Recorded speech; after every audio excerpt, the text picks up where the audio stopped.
going to be our PS2, PlayStation 2 tribute. I want to introduce our roundtable. We got Jesse of Zombie JLT1. We have Donkey filling in for BFG, Big Family Gaming. He may be stopping by later. He may be not. We got producer extraordinary B Radical. I'm your host here, RetroRyan. So, Brady, if you want to pull that video up, and let's get it started. PlayStation Dose. What do we got to say? I instantly fell in love with this system as soon as they announced they were releasing it and what it was going to be able to do. I love the look of the shell. Kind of felt like they were going back to the 80s design, but not quite all the way. Just enough that you could still recognize it as a PlayStation product. At first, I didn't get the whole standing it on its side concept because I never like to do that with any CD-based console that doesn't have the CD lock-in. Yeah. But I loved the original blue disc design. The games were a hell of an improvement over everything we had at that point. Graphically, gameplay, music, you name it. And then, of course, the highest selling point for me was the fact that it was a DVD player. Very true. And we had come from all these blocky graphics that, you know, to this day, I mean, still nice looking in their own right, but not fully developed, you know, on N64 and slightly more polished with the PlayStation 1. But this was the 3D platforming fully realized for once.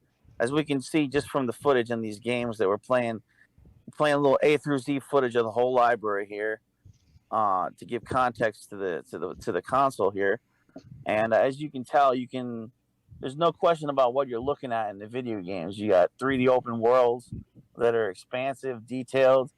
You have the character sprites looking exactly like what they're supposed to look like. So it definitely took. You don't have to use your imagination so much like you did on the. You'd have like these.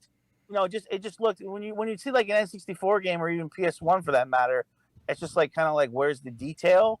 Just because of the limitations of the system, there was just a lack of detail. You'd have just like one color in the background sometimes, especially in N64 games. I mean, it wasn't just very vivid or lush. Yeah, and the big thing is you save money on not having to get a DVD player separate.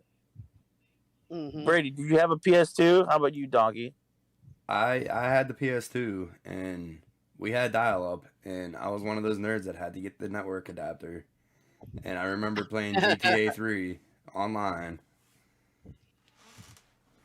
I invested quite a bit in my Xbox setup, and my brother ended up getting the PS2, so I played his. Right, and I was always impressed with everything I played on there, with the quality and like just looking at that last game we were looking at compared to what like the PlayStation 1 Final Fantasy 7 game for graphics alone was a huge difference. You know, like the difference between 8-bit for Nintendo to Super Nintendo was definitely refined more, and you could see, tell more detail, like you're saying with this. But this is, a different level. Like to have 3D look that good was always like wow to me. And to be sure, you got a lot of the games ported on the Xbox that were on the PS2. So you weren't completely missing out because you were able to buy a lot of the same games that were ported for both. So I think I could watch DVDs on my Xbox too. So right, you needed the adapter though, right? Yeah, to get a little adapter and a remote or something. Now, where would the adapter go for that? Not to get off topic, but I don't even know about that. So I think it's just like an eyeball thing that would read the remote control that you're the input. You plug it into the controller. You plug a controller in. Yeah, I had the DVD remote for the PS2. Now, we got our resident expert, Zombie JLT1 Jesse here, who can name off, I know off the top of his head, the PlayStation franchises that were exclusive. So what would be the big hitter franchises that you could only play having the PS2 and you couldn't get them on Xbox off the top of your head? Well, the highest selling one for me would have been the Devil May Cry series. Right. I know that was kind of one of the games that debuted on the PlayStation 2, and it just skyrocketed from there. You also had Resident Evil Code Veronica X, which after it sold well on the Dreamcast, when they ported it to PS2 and put in everything that they took out, that was a platform seller. Of course, you had GTA, Gran Turismo. Let's see. Trying to remember as early as Donkey mentioned Final Fantasy. You had Metal Gear Solid, because I believe Sons of Liberty debuted on the PS2. Kingdom Hearts, another franchise that later came out on the PS2. God of War, Jak and Daxter. I mean, the list goes on. Yeah, and I mean these are, like, to be fair, the Ratchet and Clank. Do we say that? And these are franchises that are still coming out on the PS5 today. These are franchises that have stood the test of time. It's still coming out today with new releases. Not only that, if not, some are getting just remastered that are coming out on the newer systems, but also that are continuing. Just think of how big a deal that Ratchet and Clank was that came out a month or two ago. I mean, that's you could go on YouTube or Twitch and that's what everybody was playing. I mean, that's still significant. And like farther back, look at that God of War 4 release a year or two ago. I mean, that was a big deal. Mm-hmm. Whenever the new one comes out in that series. Yeah, it was very unique to see a game go from one platform to the other, but I mean, it's not like it wasn't uncommon either. We saw that with a few of the earlier systems with PlayStation, Sega Saturn, Dreamcast, and so on.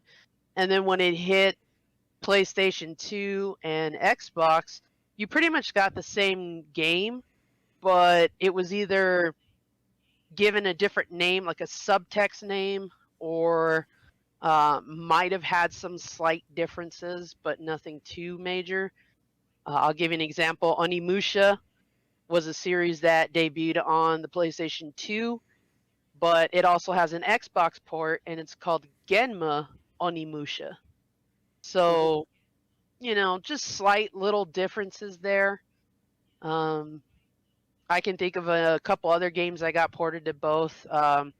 There's that really good movie sequel slash video game, The Thing, that got ported to both.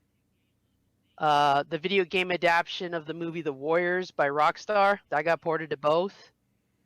You had a lot of those arcade classic compilation games that got ported to both of them. So, I mean, really it came down to the developers and whether or not they were going to strictly stay on one platform or if they're going to license out their franchise to whoever could afford it, I guess. Now, was this it's got to be up there with one of the best-selling consoles of all time, right? Was it, Absolutely. Right? Was this number 2 or number 3, or where does it fall in line with the sales figures? PlayStation 2 held the record for the most selling systems up until about the Switch, I believe. I believe the Switch is the only system that's up there in terms of sales records. For consoles. Yeah, it skyrocketed. I believe the last tally was, let's see, 155 million, and that was back in 2012. And you had a substantial size of a library here for this system. Over 4,000 games, if you count worldwide. Hey, Zombie, correct me if I'm wrong, but wasn't there an international country that were hooking PlayStations up to each other to build a supercomputer? I think the military used them. Mm-hmm. Yep. Yeah. Sure did.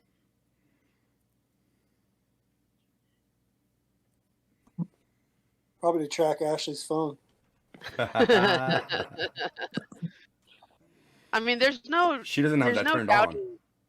There's no doubting the capacity and ability that the PlayStation 2 had. You know, tech-wise, it was up there. It was up there with some of, you know, the best computer systems. And then you would have thought that when they downsized it and made the PS2 Slim, that they could have potentially lost some ability, because I don't know how much difference in parts they switched out, but seems all they did really was just convert everything smaller anyway. Yeah. It had a massive library for platformers, and that is one of the game genres that, while it's still, there's plenty of releases, not as many as there used to be, great platformers. Now it's still kind of like, you know, Nintendo's bread and butter with like the Mario games, or like a, you know, like a Donkey Kong game that comes out, or, but like it just seems like, you know, we're in a video game industry so focused on first person shooters, racing games, RPGs, that it's kind of fallen by the wayside over time. Whereas, you know, the PS2 era was still heavily into the 3D platforming, which is what I love. I love to explore a world in a game with a character, you know, and like for like RPGs, yeah, you can do that too, but it's a little too heavy-handed with the leveling up and the, you know, all the accessorizing and the menus and the navigation. I like to just, when I'm in a game, I miss the days of just walking around with a character, finding, you know, interacting with the levels, you know, having your end bosses in the levels, discovering little secrets here and there, like, you know, kind of what you get in a Zelda too, you know, like just that. I love those action adventure platformers, and this was the perfect console for that. Yeah, I was just doing some number digging right now. So as of July of this year, the PlayStation 2 is still actually the highest selling console Wow. worldwide, Wow. with over 157.68 million units. That's awesome. See, I thought the Wii beat it, but I was wrong. I believe the Wii is at 101 million. What year did the PlayStation 2 come out? Early 2000s? Right around that. It's like over like a 10-year period or something. Yeah, no, November 30th, I believe it was, or no, October 26th is when it debuted in 2000. Yeah. So of course, its whole lifespan, it's sold that many units, including PS2 Slims. You know, if they keep having a hard time with production of the newer consoles, the Switch might catch up to it. Yeah. Unless they decide to repackage the PS2 in some way. I mean, it wouldn't surprise me. A mini? It wouldn't surprise me. I mean, down in Brazil, Sega Master Systems and Sega Genesis are still being made. Cool. Not officially by Sega, but you know, they're still being made down there. Now, can you, Zombie, are you able to give me some numbers as far as like I may be wrong, but I think like the Xbox, by comparison, had maybe only like 1,000, 1,200 releases in the full library worldwide, where there's the PlayStation coming in at 4,000. I mean, that is a significant difference. If I'm right on those figures, I only remember them from adding games to my modded Xbox, and you know, like for example, the PlayStation 2 that I have that's modded with the games directly on the hard drive. Just to give you an example of the size of the games, like the 2 terabyte hard drive that's in there that they reads the games off of internally, it's only able to fit maybe 600 games on there out of the 4,000. So even after pretty much hand selecting those 600 games to be on that hard drive, I can tell you I'm still seeing games like in this A to Z video that I don't have on it that look great. I mean, this is just an exhaustive library to try to go through, and not, I mean, there's you want to talk about hidden gems? There's a fucking lot on this console Mm-hmm. to be found. Oh yeah. I can't it just blows my mind when somebody either is nearing or has a complete PS2 collection. That's insane. 'Cause 4,000. yeah, at least, I'm saying roughly to like close to almost 4,000 games here.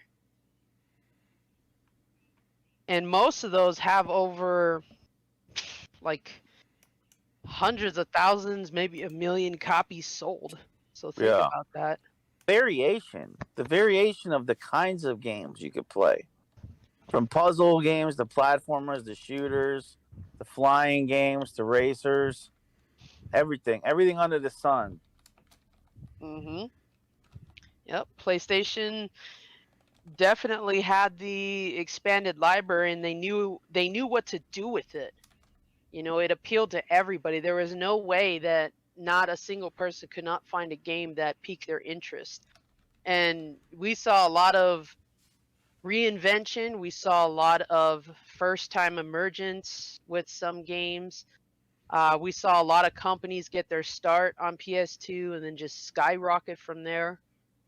I mean, it paved the way for so many different genres. Look at the whole Guitar Hero Rock Band scene. That started with PlayStation 2. And going even further than that, the same company that did Guitar Hero did 2 games that I used to play called Amplitude and what was it? Frequency, I believe it was.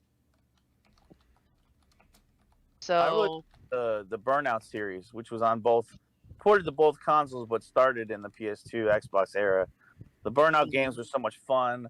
The physics engine was what really set it apart. You had your Need for Speeds before that, right?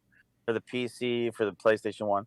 But what really set the Burnout games apart was the physics engine, the sense of speed, the ability to crash into cars, a very arcade feeling racer. It's not worried about, realistic physics like a Gran Turismo or something, where you gotta be very, very discreet with your maneuvers. Like Burnout, you can just jump in there like you're in the arcade, smashing the cars. It's like a fun racing party game for friends, Mm-hmm. Hey, Ryan, 3,874 game titles in North America. On the PlayStation 2. Yep. And what the Xbox had? I think it only had like 1,000 or something. Because that's a significant thing when you're talking about which system would you want to choose, because when you have that much bigger of a library to choose from, versus one that has maybe a fourth of the games, that's a selling point. Looks like about 1,000, yeah. Yeah, I mean, what a About difference. 1,000 games. But I mean, I could also argue too that just because the PS2 has the expanded library, nearly 3-4 times the size of the Xbox, doesn't necessarily mean that every game on there, is gold. Yeah, right. 864 for Xbox. Well, what I'd like to know, like the way I approach a console, I kind of eliminate the shovelware. So, like looking back at this point, I would probably want to eliminate most of the sports stuff on there and get down to the nitty gritty, so to speak. Like get down to what games got on the PS2 that didn't make it on Xbox. Yeah, I had to get an original Xbox for Halo while I had the PS2. Right. Now, Donkey, since you had both at the same time, did you notice any significance in playing both consoles? Like, especially if you played a game that was on both of them, did you ever feel like one definitely outshined the other, or do you feel like they were pretty much even? Well, he said his brother had it, right? So he had the Xbox. Yeah. His brother had the PS2, but he still probably got to play them both, right? Yeah, but I didn't play too many games that were the same game. Yeah. Like, usually would buy different games than the other guy bought. The biggest complaint I ever heard from somebody was when you had to use the original OG Xbox controller versus a PS2 one. Yeah. Like that's the one common complaint I heard about playing ports of the same game, The but I sticks never being really noticed. offset on the Xbox controller. I never kinda really threw you noticed off. a huge difference in either You of them, talk- honestly. You talking about the Duke? Yeah, the controller? Duke. Yeah, that thing was too beefy. The husband killer. Yeah, the S controller or whatever it was way better. Mhm. The Xbox was known for having shit. better graphics, Yes. but the Welcome, the BFG. PS2. Oh, I've been here a minute. Yeah, he ninja'd a while ago. The PS2 definitely had the library. Now, I just know when you had the same game on both consoles, it was much more likely that the Xbox had slightly better resolution. I don't know about better graphics, but it had slightly higher resolution Right. for some of it. I just know that I got my holy grail from BFG here for the PS2. Oh yeah. Do you know, Brady, I have since reacquired that game. You have told me that. Yeah. And I think you paid a lot less than what you sold it to me for. It was a trade, actually. I did Yeah. a trade with the local game guy. He's a good guy, but yeah. So, but PS2, just to show the still like how big of an impact it has. So I've been listing stuff, and I was trying to clean up the game room a bit, and I had a bucket that had a PS2 with a bunch of sports games, a bunch of other random games, some Xbox 360, Wii U games, and I threw it on Marketplace for $100, and I was like, random bucket of video games, and it had the PS2 in it, and my phone blew up.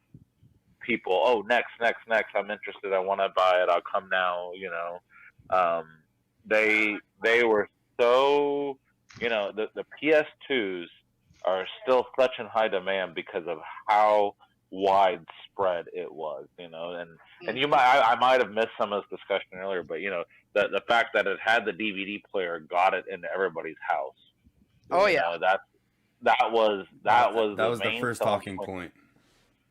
So because of that, it was ubiquitous. I mean, it was really the first system that everybody had before the Wii. The Wii was the next one that kind of came in that you found everywhere, but the PS2 was the first one. Mhm. Did the PS1 have optical out?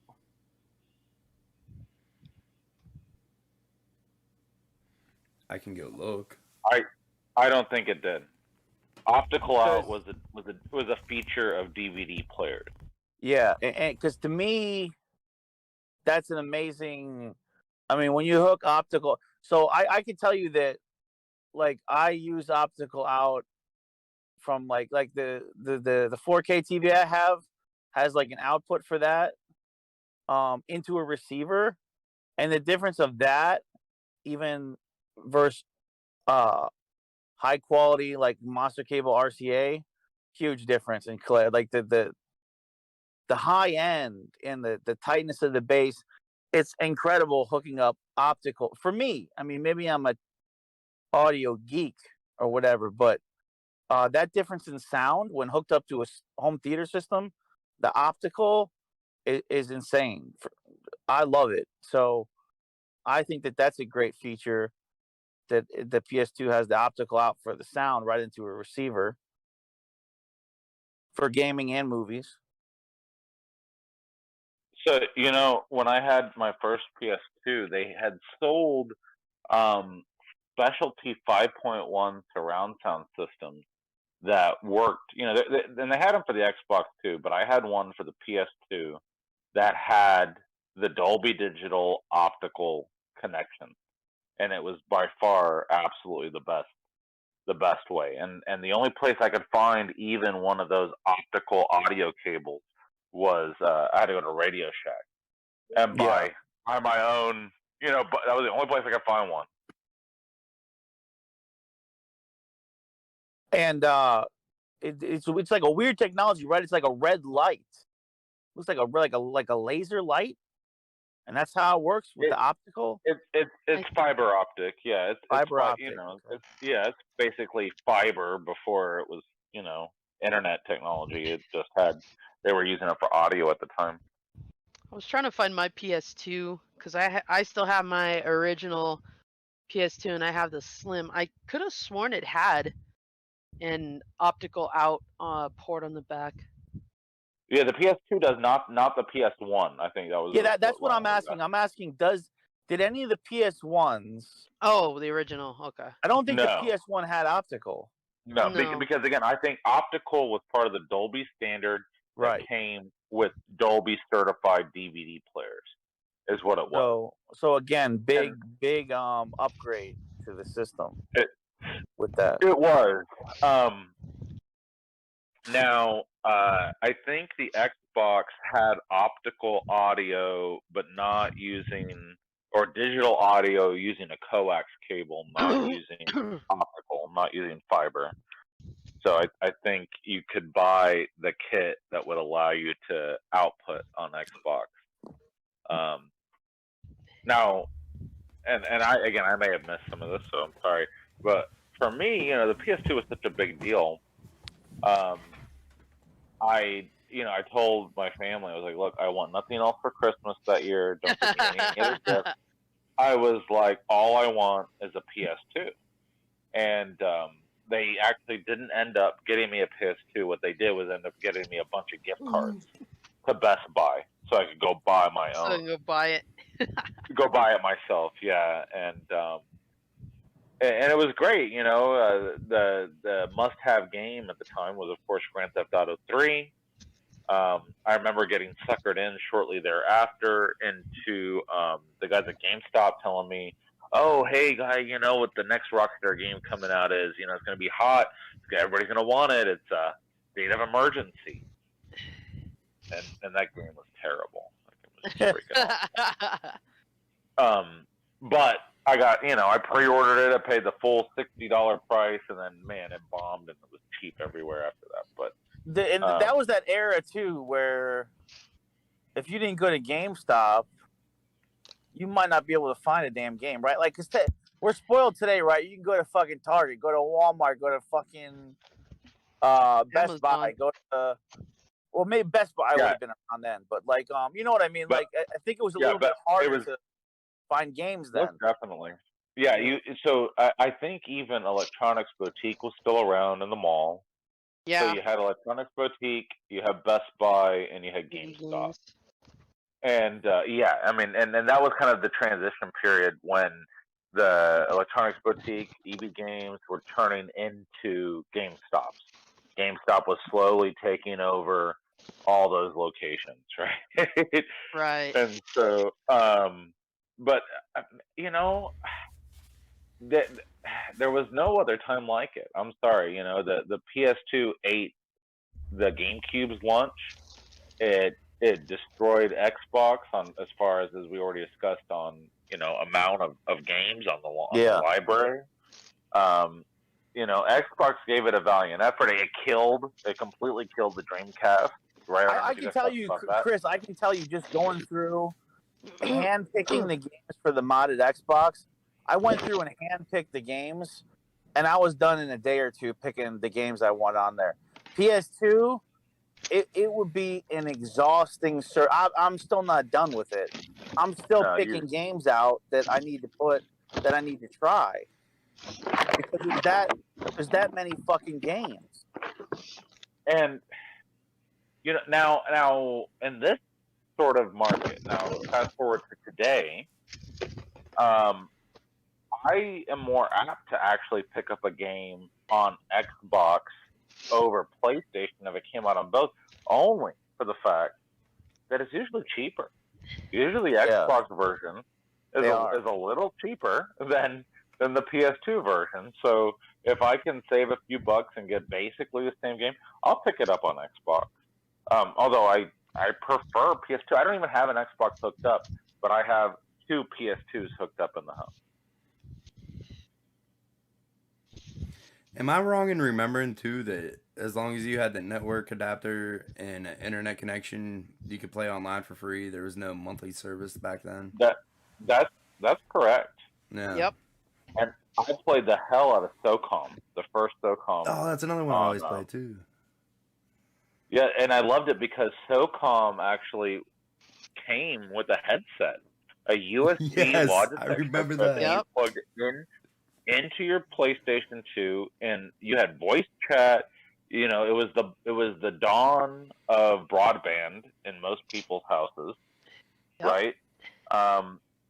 And it was amazing playing SOCOM online. I mean, I have better memories of doing that than I do playing Call of Duty on any other system. Yep. I always loved the SOCOM commercial where those kids were losing badly and they were getting really pissed. Sorry, Brady. Why do we have a black screen on the footage right now? The back. All right. Wait, I don't know why it's doing that.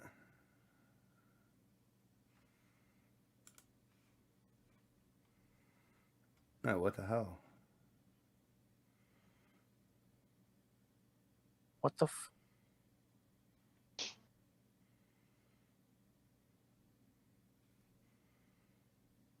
It can't be the video. No, I know what it is. Well, I don't know what it is, but I know how to fix it for the moment. And Let's not talk tweet. until we fix it. Then Well, I'll edit this out later.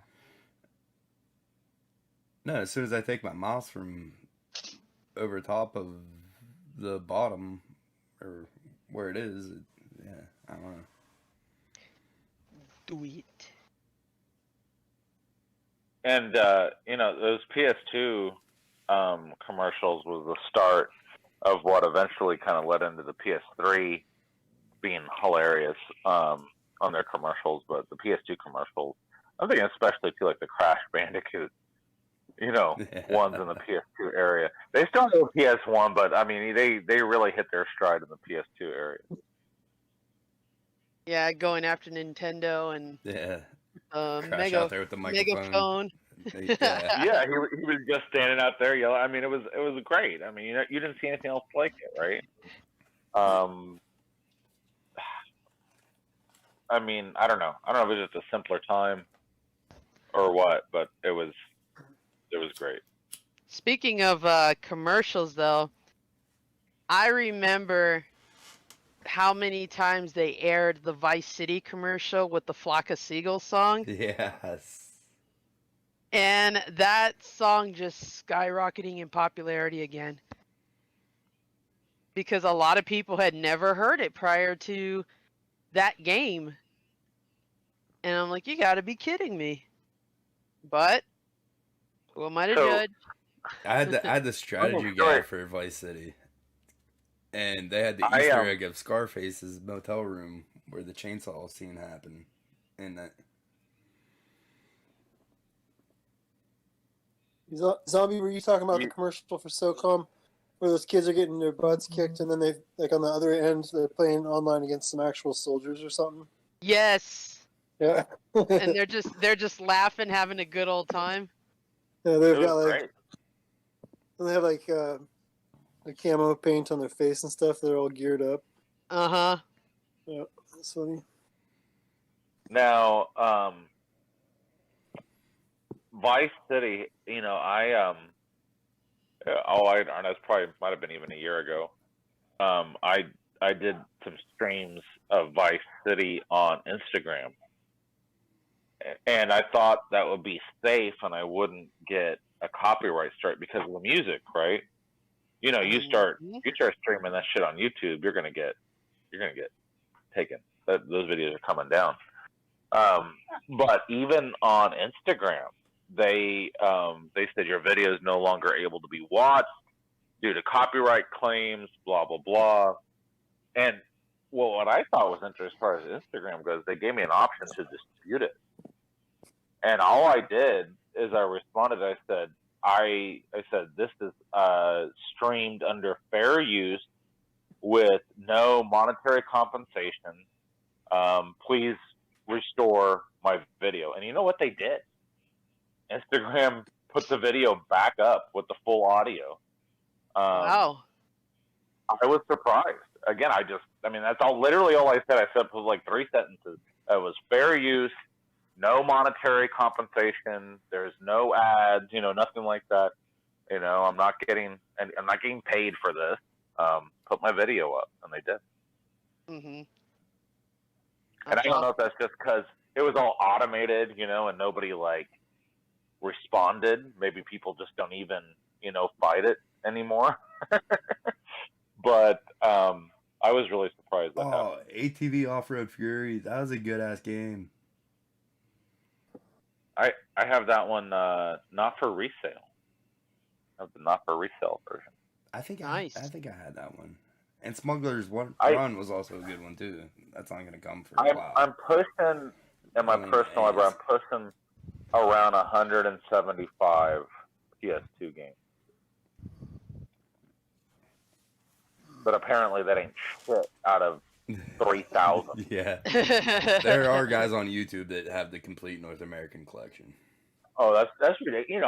I'll never drop that kind of cash on a game like, Rule of Rose or well, I can't even think of some of the other ones right now, but I never want to drop the cash on Def Jam from a retro gaming store, but good thing I have a buddy. I have it on PS2 and on Xbox. I don't think I've ever tried the Xbox version. Dude, you know how outrageous the retro game stores are trying to sell Def Jam for? Oh, it's ridiculous. But although the funny thing is, I actually got my Xbox version at a retro game store, and it was cheap. Dude, and I see it loose on eBay for $100. The guy admitted to me, he was like, "Look," when I was in the store, he was like, "I have so many games here. There's no way I can go through and reprice everything every time there's a price hike." Oh. He goes, "I'd rather my regular customers or anybody come in here and get a good deal on a game, and they're excited about coming in here to find a deal because I couldn't get to change the price in time." He was like, "If you catch it before I can update the price," he was like, "Good on you." Those fucking game exchanges, the game exchange retro stores. I bought a Excite bike. I think I paid $8 for it, whatever. And came back to my place, popped into my Nintendo, and it was Top Gun. I don't even think they tested that. So I have an Excite bike shell with a Top Gun board in it. Weird. I wonder if somebody took out. Is it a 5-screw? Do you know? Was it a 5-screw? I think it was a 3. Bike? I'm pretty sure it's a 3. Okay, because now that's really weird because it was 5 screws and there might have been a chance it had one of those Famicom converters in it, and that would have explained. That would have explained why somebody would have pulled it out and swapped another game in. But here's the one Excite bike. I don't know if this is the one. That game's hard, actually. Maybe I'm just not good at it, but Excite bike? Excite bike is kind of hard. Oh, I love Excite bike. One of my childhood favorites. Yeah. Alright, this is the 3-screw. It's really so that doesn't really answer it, but I don't know. But it's Top Gun, huh?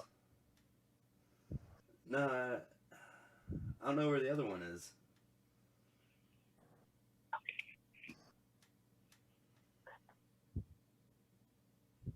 I'll break out my game bit and open them up right now. Because if I have a Famicom board, that'd be awesome. They usually weigh a little bit more. You can feel like they're a little heavier. I've never found one personally. The graphics on this baseball game here kind of look like Wii, some of the Wii sports games, don't they? Yeah, they do. And this basketball one does too. They look like the Mii's playing. Right. Something else that the PS2 was the first of. It was the first where you had widespread gimmicks of you had buzzer controllers, dance pads, you had these third-party accessories that I always really wanted to try started Dance Dance Revolution on the PS2. I heard it was decent. Did I break it? New high score? What's that mean?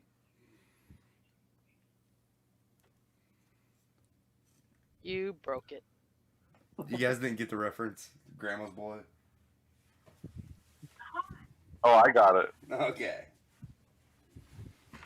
I'm just gonna say you. I was telling my wife. Uh-oh.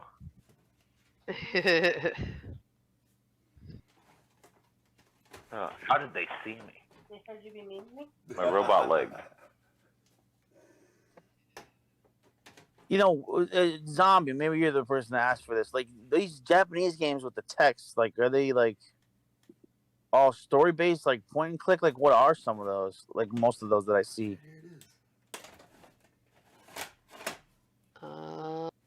If I get another one to pop up here.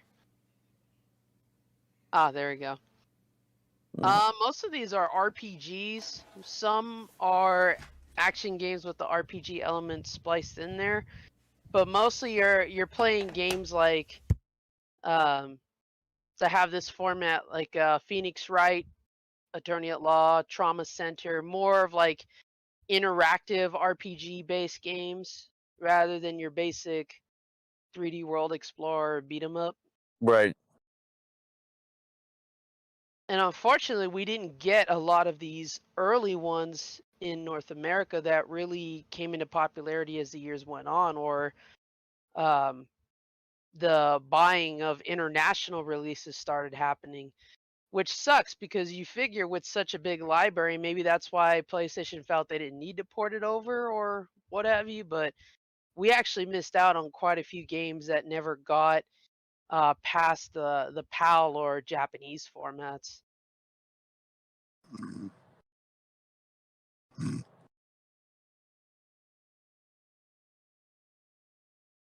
Just the colors, like, are beautiful in a lot of these games, graphically for what it was.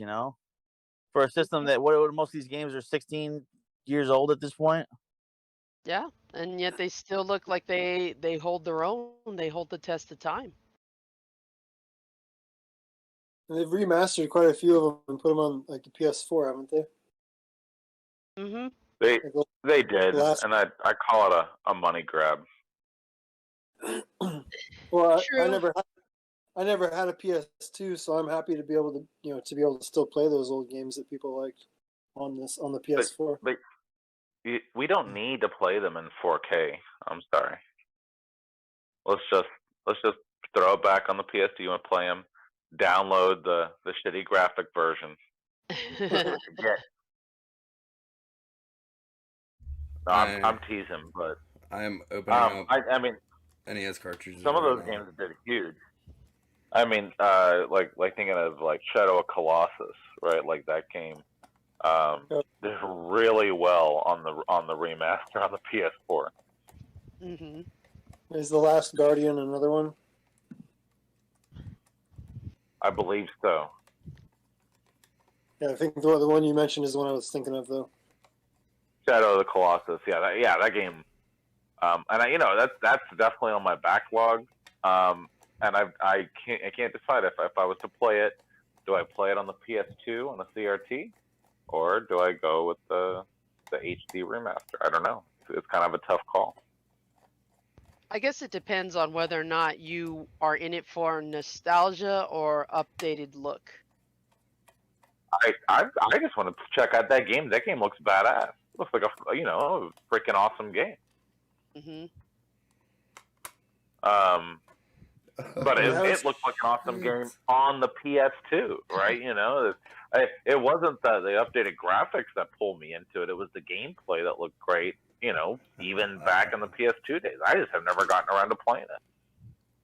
Yeah, I think it makes more sense to have the remasters be on the Switch, so you've got a portable version you can take, so it has an advantage in that regard. But yeah, if you've got it on PS2 already, why buy it again for PS4? Right. That was the recent hot topic with the release of Skyward Sword. Yeah. You know, why buy the HD version if you have it on the Wii or the Wii U? Well, and that's because the motion controls.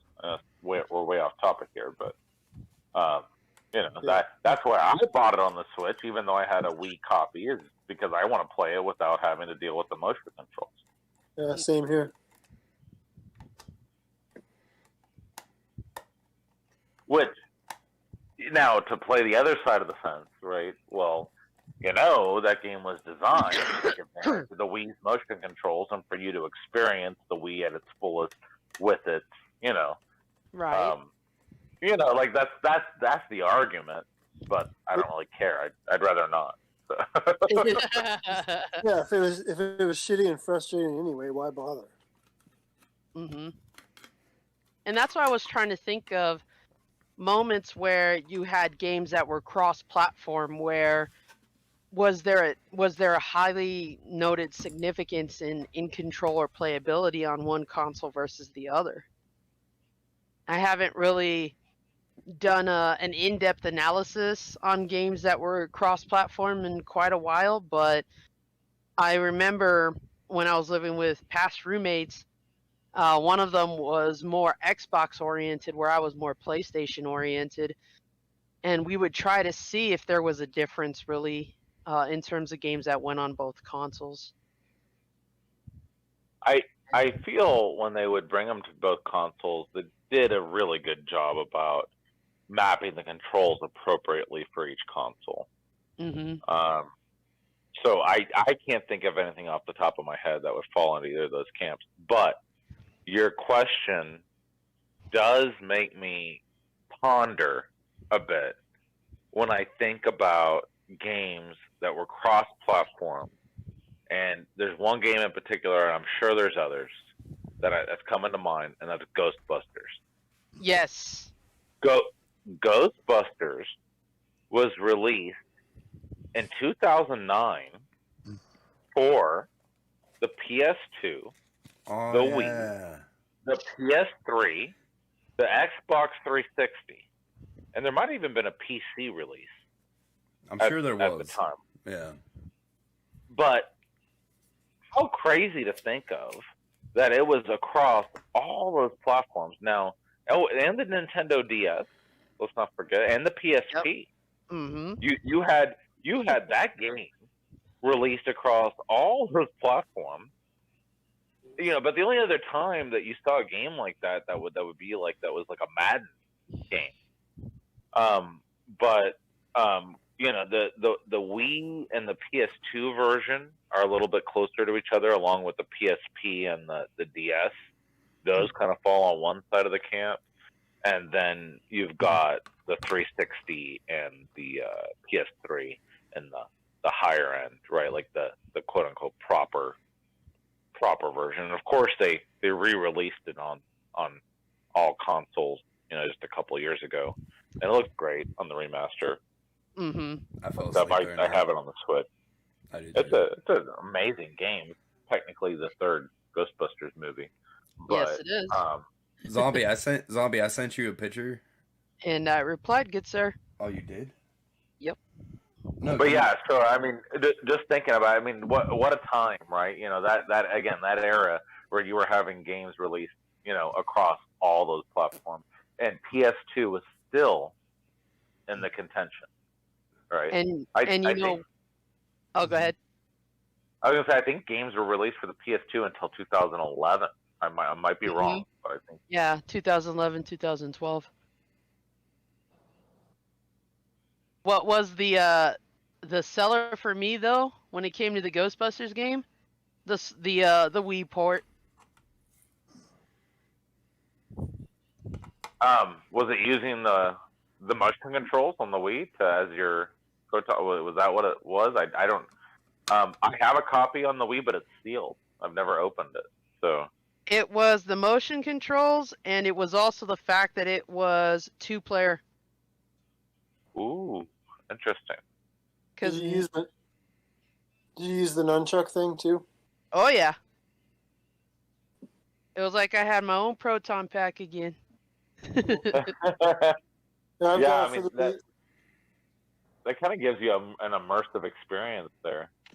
Oh yeah, and it was weird because I didn't know that across the platforms it was the only one that had multiplayer ability, and it was a friend from Chicago who was visiting us at the time.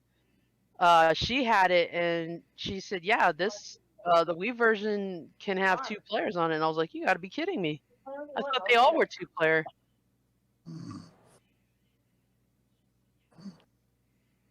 That's a huge advantage. Oh yeah. Mm. It kind So of maybe- reminds me of the Double Dragon release on Sega Master System that had 2-player. Yeah, Double Dragon 2 like that for the Nintendo. Yeah. So Hell yes, we can I play love this all together. Double Dragon beat 'em ups, except maybe the third. What's the the not a Rosetta big fan of Stone. that Stone one. What's it called? Double Dragon 3, the Rosetta Stone. Yeah, the Stone. Yeah. Yeah. Or Philosopher's Stone if you're outside of the U.S. I don't like that one. I like that one. I guess I have a soft spot for it. I'm guilty of liking that one. But no surprise that when it came to cross-platforming again with the PlayStation 2 and everything, really brought back the old memories of the whole Sega, Genesis, Super Nintendo feud. Yep. Like, which one do you go with if it's on both consoles? And I honestly don't recall a time where Sony and Xbox were doing that.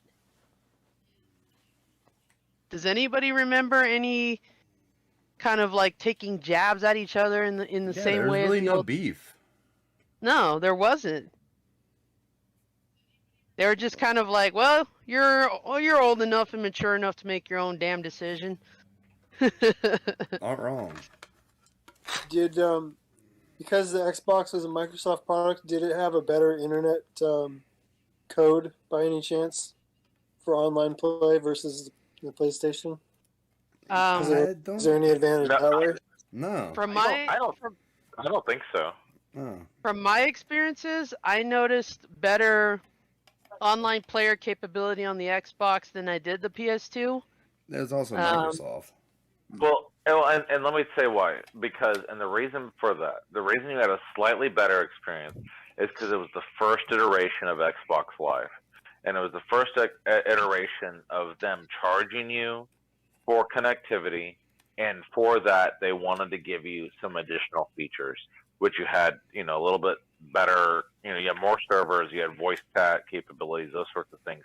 Again, it was the dawn of these sorts of things, but right. That's what you got different on Xbox over PS2. PS2 was still kind of like how it was even in the PS3 era, where it was like, maybe the game supports voice chat, maybe it doesn't. If you got online multiplayer, great, but they weren't going to charge you for it. It was free. Mm-hmm.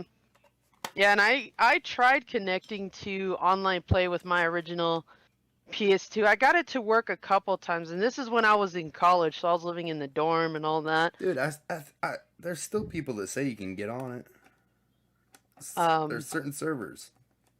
Yeah, there's limited servers for a few things. Yeah. That's like with Dreamcast and Phantasy Star Online. I can't believe that game actually still has a devoted fan base. But when it came to playing online stuff, online co-op or versus, we used to play Halo like that all the time. We used to have LAN parties and shit. We had, from what I remember, we had better connectivity on the Xbox than we did with PS2. For some reason, I don't know what it was, really. But I enjoyed either one. I felt that both of them were good standalone systems. I mean, I was still more of a PlayStation fanboy just because they had the library that I wanted. I had to get my Resident Evil. I had to get my Devil May Cry. I had to get all my series that I had mentioned. But Halo brought me to the Xbox, Yes. and so did a few other titles. Although I won't wave Halo's flag anytime soon, because while everybody was trying to cram down my throat, it's so original and all that. I'm like, bullshit. Here's a list of movies this game is ripping off. You're not wrong there. But I take nothing away from the franchise because I enjoyed playing a lot of those games with my roommate. And then Xbox came out with other really good series. Mass Effect is another one. I love Gears of War. I love the hell out of that I gotta series. play more Gears. Oh man, I have my gear dog tags, bro. I was hooked into that, and I honestly didn't think I was going to be. Just because by that time the 360 had come out and the PS3 was coming out, I was kind of feeling the burn a little bit of trying to get every console either on release date or at least within a reasonable price that, you know, I wanted to put that to the collection because I'm retro through and through. But PlayStation 2, I got that. I want to say the same year it came out. I got mine for Christmas along with my games. It was a hand-me-down, but I got it for free, so I'm happy. And mostly I wanted it for the DVD player too, because I was like, shit, I can watch my movies now. Now I can actually go from VHS to DVD.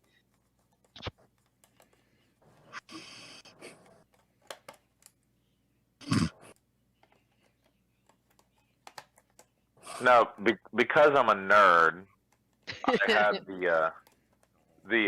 I had a DVD player in 2008, or sorry, 1998. That's when I got my first DVD player. But that was the same time I got Damn. mine. But it was a DVD-ROM for my PC. Because I was like, look, I can do video out on my PC. I can watch movies on my computer. I still had a remember new that. computer at the time.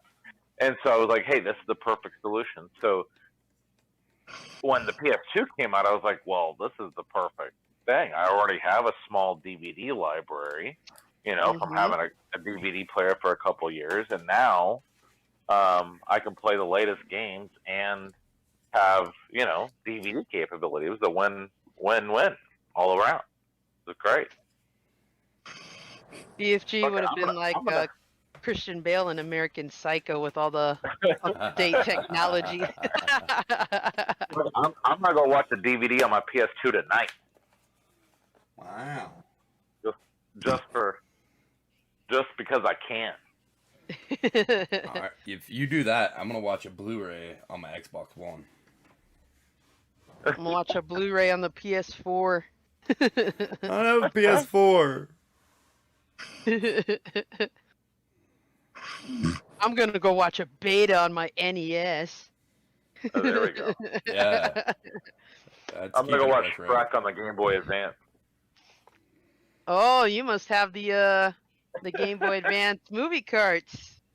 No, I don't have. I just saw I heard about the video from was it Nintendo? I think she did a video about the Shrek Game Boy Advance movie. I was like, yeah, that sounds good. Yeah, I need remember some seeing that Shrek. one. I remember seeing that video of his. I think he showcased almost a complete library, if I remember right. Well, didn't Game Dave do that too? Possibly.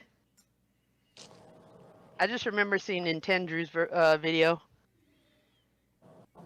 And I remember too that whole like Nintendo had the Game Boy Advance movies and episode cartridges, and then there was the Video Now player and all this other stuff. And I'm like, I don't need that on the road.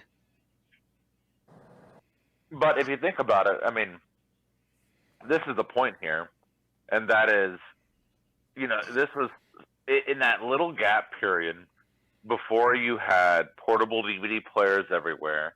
Yep. That were cheap enough for you to take, and instead everybody had these Game Boy Advances, where, you know what, let's just throw some movies on it. You know, I get it. It made a lot of sense. One of those.